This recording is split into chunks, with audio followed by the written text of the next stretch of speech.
The road was dark, just 2 lanes of cracked blacktop cutting through the pine woods of East Texas, the kind of road where the trees lean in close and the only light is whatever your headlights throw in front of you. It was the night of December 29th, 1980, a little after 9 o'clock. In the car were 3 people heading home from a restaurant. Betty Cash, 51 years old, behind the wheel of her Oldsmobile. Beside her, her friend Vivian Landrum, and in the back seat, Vivian's 7-year-old grandson, Colby. They were on FM 1485, a farm road near the small towns of Huffman and Dayton, just northeast of Houston. An ordinary drive home on an ordinary cold winter night. Then the sky lit up ahead of them. At first, Betty thought it was a plane in trouble, a bright glow low over the tree line. But as they came around a bend, the trees opened up, and they saw it. It was not a plane. Hanging in the air above the road was a huge object, shaped like a diamond standing on its point, and from the bottom of it came fire. Long bursts of flame shooting downward, like something straining to stay aloft. Every few seconds the flames would die back, the thing would drop a little, and then a fresh roar of fire would blast out and lift it again. Betty hit the brakes. The 3 of them just sat there in the middle of the road, staring up through the windshield at a burning diamond hanging over the pines. And the heat reached them. This is the detail that separates the Landrum case from almost every strange light ever seen in the sky. Because what came next was not something they only saw. It was something the road, the car, and their own bodies recorded. Let me set the scene properly, because it matters who these people were. Betty Cash was a businesswoman. Vivian Landrum ran a restaurant. Neither were dreamers chasing things in the night sky. They were practical, grown women driving a child home before bedtime. There was nothing about that evening that should have ended in a hospital. The object sat there throwing flame and a wave of heat so strong that Betty couldn't stand it. She'd already stepped out of the car, partly out of fear, partly because the thing was so overwhelming to look at. The little boy, Colby, was screaming in the back seat for his grandmother. Vivian got out too, then climbed back in to comfort him. Betty stayed out longer than the others, and that decision would cost her everything. When she finally went to get back in the car, she reached for the door, and the metal handle was too hot to touch. The car had been sitting still on a cold December night, yet the heat pouring off this object had warmed the steel of the handle to the point where her bare hand couldn't close around it. She had to use her coat to grip it and pull the door open. Later, when investigators examined the dashboard, they found marks in the soft vinyl. Impressions where Vivian had pressed her hand down during those minutes. The heat had made it soft enough to take a print. This was not a distant glow. This was a source of energy strong enough to reshape the inside of the car. And then, just as suddenly, the fire above the road began to lift away. The diamond rose, drifting up and off over the treetops. But it didn't leave alone. As the object pulled away, the air filled with a new sound, the heavy, chopping beat of rotor blades. Helicopters, coming in from every direction. And not 1 or 2, a swarm of them. The 3 witnesses watched military helicopters close in around the burning craft. Vivian, trying to make sense of what she was seeing, started counting them. She counted 23. 23 helicopters. And she said many of them were the big ones, the twin rotor kind, 1 set of blades at the front and 1 at the back. To anyone who's seen them, those are unmistakable. CH-47 Chinooks, the heavy transport workhorses of the United States Army. They moved across the sky in a pack, surrounding the diamond, pacing it, as if they were escorting it, or chasing it, or trying to keep it from getting away. The whole formation drifted off over the woods together, the thunder of all those rotors slowly fading until the road was silent again. Now hold on to what that means, because this is the heart of the case. Whatever was hanging over that road, it was not floating off alone into the unknown. American military aircraft were right there with it, in numbers. 24 helicopters do not scramble in the dark over rural Texas by accident. Somebody knew that thing was there. Somebody was managing it. The witnesses drove home, shaken, sunburned by something they couldn't name, talking over each other about what they had just seen. By the time they got home, they thought the worst was behind them. It was only beginning. Within a couple of hours, all three of them started to get sick.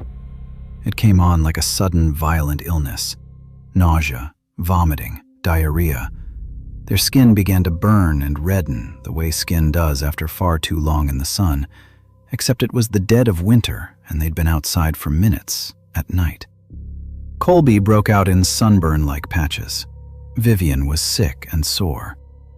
But Betty Cash, the one who had stood outside the longest, the one who'd reached for that scorching door handle, got the worst of it by far. Through the night, her condition fell apart. Huge blisters rose up on her skin. Her face and neck swelled, her eyes swelled nearly shut. Over the following days, her skin began to peel off in sheets, and then her hair started to come out, falling away in clumps when she touched it. She was admitted to the hospital. The staff, the story goes, didn't even recognize her at first. Her face was so swollen and blistered. She was treated as a burn patient and would spend weeks in the hospital, in and out over the following months. And when doctors looked at the pattern of what was happening to her, the vomiting, the hair loss, the skin breaking down, the damage that seemed to come from inside the body as much as outside, some of them reportedly used a phrase that should never be attached to a quiet drive home from dinner: acute radiation exposure. The symptoms lined up with the kind of injury you'd expect from a serious dose of radiation, the kind of thing that happens in a reactor accident or near a nuclear weapon, something most ordinary people will never get within a mile of in their entire lives. 3 civilians, 1 car, 1 country road, and injuries that doctors compared to standing too close to something nuclear. Betty Cash's health never recovered. The woman who had run her own business, who had been active and independent, was now in and out of hospitals, weakened and in pain. Her body changed forever by those few minutes on FM 1485.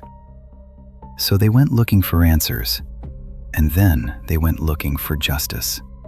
Because if it was a military operation, and 23 Army helicopters certainly looked like one, then the United States government had hurt 3 of its own citizens and owed them the truth. In time, Betty Cash, Vivian Landrum, and young Colby filed a lawsuit against the U.S. government. They asked for $20 million in damages.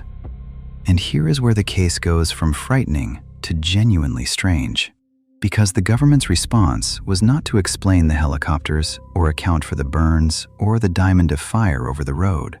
The government's response was to say it never happened. The Army was asked, the Navy was asked, the Air Force was asked, and each of the 3 armed services swore under oath that they had no aircraft of that description operating in that area on that night. No diamond-shaped craft, and, crucially, no fleet of helicopters either.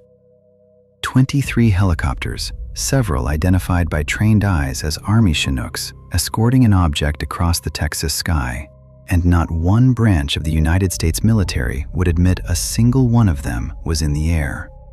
Without proof that a government aircraft was involved, the case had no foundation to stand on, and in 1986, a federal judge dismissed it. No payout, no admission, no explanation. The official version, in effect, was that the government owned nothing that could have done this, which leaves you with a choice of impossible conclusions. Either 3 ordinary people with no history of telling tall tales imagined a burning diamond and 24 identical helicopters they all saw together, while Betty Cash separately lay in a hospital with radiation-style injuries no one disputed. Or it was all real. The helicopters were real, and the United States military looked at a wave of its own aircraft over a Texas farm road and said, calmly, in a court of law, "Those were not ours." And that's the question that has gnawed at this case for over 40 years. If the craft wasn't American, if that flaming diamond belonged to no Air Force on Earth, then why were American helicopters flying with it? You don't send 23 aircraft to escort something you have no connection to. You send them because it's yours, or because you're guarding it, or because you're trying desperately to bring it down before it's seen. But if the helicopters were ours, and the witnesses were sure they were, then the military's sworn denial falls apart. Unless the whole point was that whatever they were escorting could never, under any circumstances, be admitted to exist. So people have tried to fill the silence with theories. Some say it was a secret prototype, some experimental aircraft, maybe nuclear-powered, being tested and quietly moved at night, that malfunctioned over that road and dumped a dose of radiation on whoever happened to be passing. That would explain the helicopters, the heat, the burns, and the desperate need to deny it ever flew.